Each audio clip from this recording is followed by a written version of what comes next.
தஞ்சாவூர் மாவட்டம் பாபநாசம் அருகே ரயில்வே கேட்டில் வைக்கோல் ஏற்றிச் சென்ற லாரி மோதியதில் மின்கம்பி அறுந்ததால் ரயில்கள் நிறுத்தப்பட்டதால் பயணிகள் கடும் அவதியடைந்தனர். பாபநாசம் அருகே சுந்தர பெருமாள் கோயில் ரயில்வே கேட்டில் வைக்கோல் ஏற்றிச் சென்ற லாரி தடுப்பு கேட்டில் மோதியது. இதனால் ரயில்வே மின்சார கம்பி சேதமடைந்ததால் பாபநாசம் ரயில் நிலையத்தில் காக்கிகுடாவிலிருந்து மதுரை செல்லும் எக்ஸ்பிரஸ் மற்றும் பண்டாரவாடையில் இருந்து சேலத்திலிருந்து மாயவரம் செல்லும் எக்ஸ்பிரஸ் ரயில் சுமார் 3 மணி நேரத்திற்கும் மேலாக அங்கேயே நிறுத்தி வைக்கப்பட்டது. இதனால் ரயிலில் பயணம் செய்யும் குழந்தைகள் முதல் பெரியோர்கள் வரையிலான அனைத்து பயணிகளும் உரிய நேரத்தில் செல்ல முடியாமல் கடும் அவதிக்குள்ளாயினர்.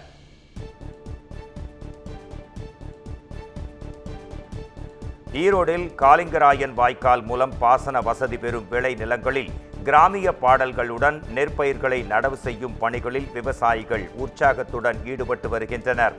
பவானிசாகர் அணையிலிருந்து வாய்க்கால் பாசனத்திற்காக திறக்கப்படும் தண்ணீர் காளிங்கராயன் வாய்க்கால் மூலம் 15,743 ஏக்கர் விவசாய நிலங்கள் பாசன வசதி பெறுகின்றன.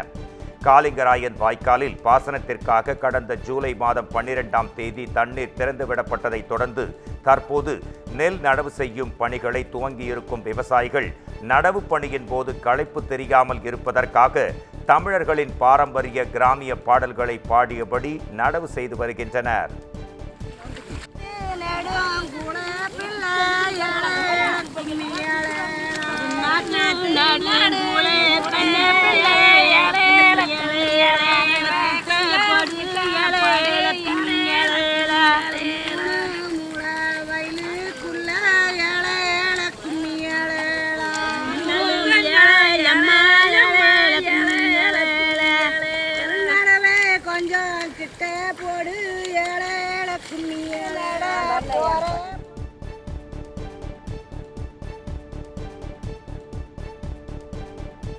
தஞ்சாவூர் மாவட்டம் திருமண்டக்குடி சர்க்கரை ஆலையில் தீ விபத்து நேரிட்டது.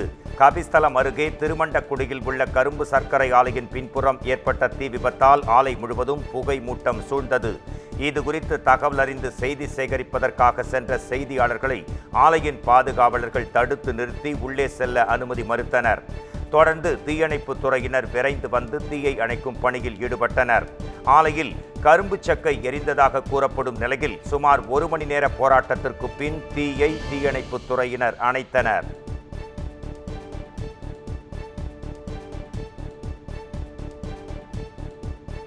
சென்னை மதுரவாயல் பகுதியில் பணி முடிந்து சாலையில் நடந்து சென்ற சகோதரிகளிடம் பாலியல் அத்துமீறலில் ஈடுபட்ட நபரை போலீசார் கைது செய்தனர். மதுரவாயலில் உள்ள கடை ஒன்றில் சகோதரிகள் இருவர் பணிபுரிந்து வருகின்றனர்.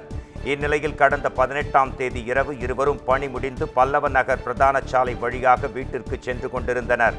அப்போது இருவரையும் வழி மறித்த மர்ம நபர் ஆபாசமாக பேசியதுடன் பாலியல் ரீதியாக அத்துமீறலில் ஈடுபட்டார்.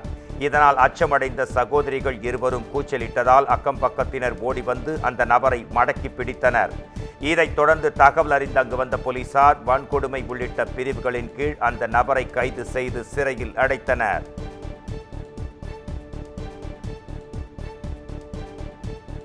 கடலூர் மகளிர் மேல்நிலைப் பள்ளியில் திடீர் ஆய்வு மேற்கொண்ட மேயர் அரசின் நிதி இல்லாவிட்டாலும் மாணவர்களுக்காக தன் சொந்த செலவில் சாலை அமைத்து தருவதாக உறுதியளித்தார். மாநகராட்சியாக தரம் உயர்த்தப்பட்டதை அடுத்து கடலூர் மாநகராட்சி முழுவதும் சாலை வசதி, குடிநீர், மின் விளக்குகள் போன்ற அடிப்படை வசதிகள் குறித்து மேயர் ஆய்வு செய்து நடவடிக்கைகளை மேற்கொண்டு வருகிறார்.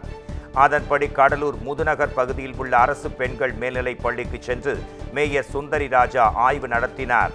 அப்போது பள்ளிக்கு செல்லும் சாலை கரடுமுரடாக இருந்ததை அடுத்து அவற்றை சீரமைக்க அதிகாரிகளிடம் கூறினார்.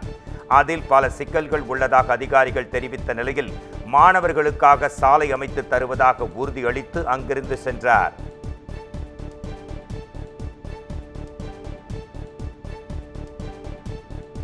திண்டுக்கல்லில் மது போதையில் தகராறில் ஈடுபட்ட கணவரை மனைவி கத்தியால் குத்தி கொலை செய்த சம்பவம் அதிர்ச்சி அலைகளை உண்டாக்கியுள்ளன.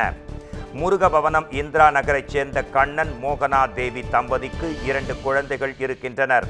நாள்தோறும் கண்ணன் குடித்துவிட்டு மனைவி மோகனா தேவியிடம் தகராறில் ஈடுபடுவதாக கூறப்படுகிறது. இந்நிலையில் நேற்று அதிகமான மது போதையுடன் வீட்டிற்கு வந்த கண்ணன் மனைவியிடம் தகராறு செய்த நிலையில் கத்தியை எடுத்து குத்த முயற்சி செய்தார். அதை தடுத்த போது எதிர்பாராத விதமாக கண்ணன் மீது கத்தி குத்தியதில் அவர் சம்பவ இடத்திலேயே உயிரிழந்தார். தகவல் அறிந்து அங்கு வந்த போலீசார் கண்ணனின் உடலை கைப்பற்றி பிரேத பரிசோதனைக்காக திண்டுக்கல் அரசு மருத்துவக் கல்லூரி மருத்துவமனைக்கு அனுப்பி வைத்து விசாரணை நடத்தி வருகின்றனர்.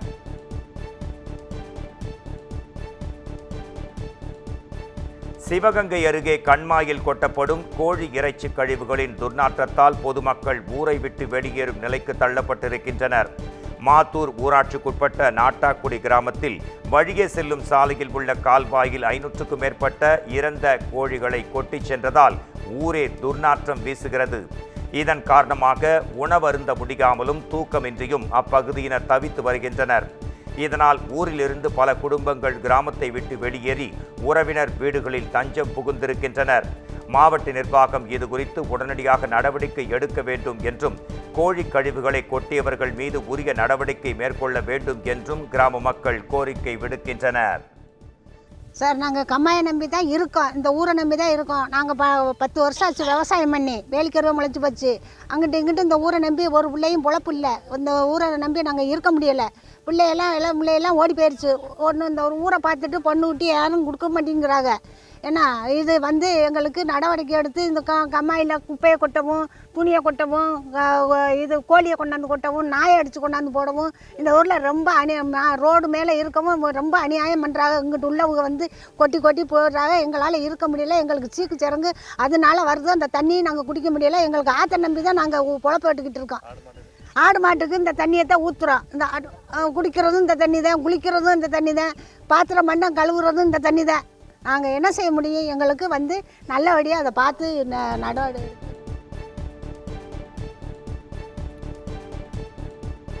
இந்திய அளவிலான அழகி போட்டியின் இறுதிச் சுற்றுக்கு தேர்வாகியுள்ள தமிழ்நாட்டைச் சேர்ந்த திருநங்கை நமிதா மாரிமுத்துவுக்கு கிரீடம் அணிவித்து பாராட்டு தெரிவிக்கப்பட்டது.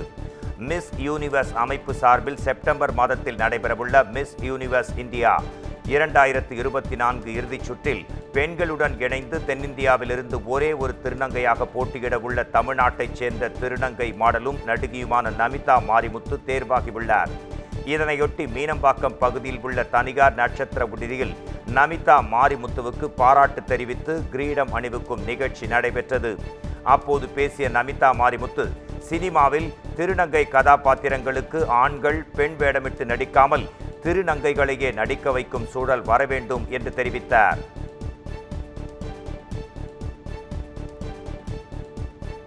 காவிரி டெல்டா மண்டலத்தை பாதுகாக்கப்பட்ட வேளாண் மண்டலமாகவே பாதுகாக்க வேண்டும் என வலியுறுத்தி மன்னார்குடியில் காவிரி உரிமை மீட்பு குழுவினர் கண்டன ஆர்ப்பாட்டத்தில் ஈடுபட்டனர்.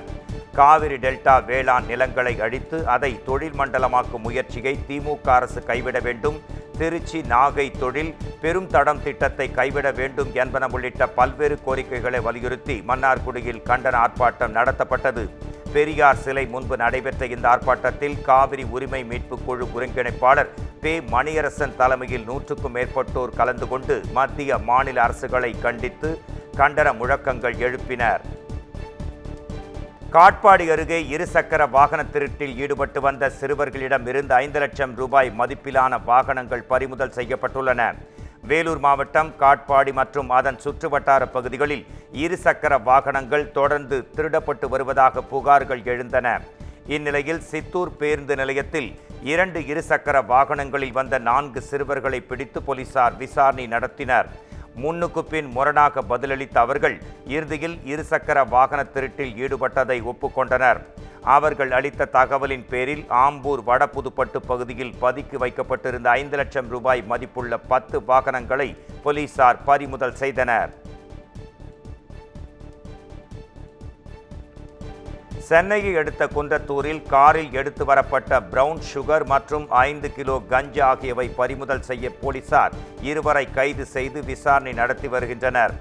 பெங்களூருவில் இருந்து காரில் பிரவுன் சுகர் மற்றும் கஞ்சாவை கடத்தி வருவதாக வந்த தகவலை அடுத்து தாம்பரம் மதுவிலக்கு போலீசார் இன்ஸ்பெக்டர் ஸ்ரீதேவி தலைமையில் தீவிரமாக கண்காணிப்பில் ஈடுபட்ட போது குன்றத்தூர் அருகே வண்டலூர் மீஞ்சூர் வெளிவட்ட சாலையில் சந்தேகத்திற்கிடமாக வந்த காரை மடக்கி பிடித்து சோதனை செய்தனர். அப்போது அந்த காரில் வந்தவர்கள் முன்னுக்கு பின் முரணாக பதிலளித்ததால் போலீசார் அந்த காரை சோதனை செய்த போது 200 கிராம் பிரவுன் சுகர் மற்றும் 5 கிலோ கஞ்சா இருப்பது தெரிய வந்தது. இதைத் தொடர்ந்து காரில் இருந்த 2 பேரை கைது செய்த போலீசார் தடை செய்யப்பட்ட பிரவுன் சுகர் மற்றும் கஞ்சாவையும் பறிமுதல் செய்தனர்.